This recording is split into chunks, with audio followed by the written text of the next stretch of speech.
मेरी बद्दुआ है कि तुम इस हवेली से रो रो कर निकलोगी और जिन पे भरोसा करती हो ना वही तुम्हें यहाँ से निकालेंगे इंशाल्लाह।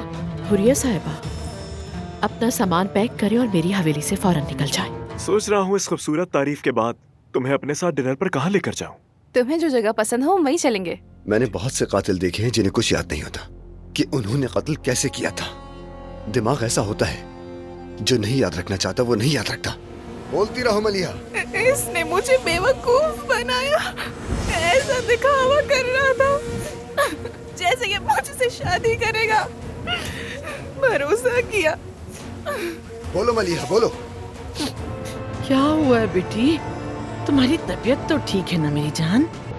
कितनी पीली पड़ गई है। तबीयत ठीक नहीं है, ताज़ा हवा में जा रही हूँ।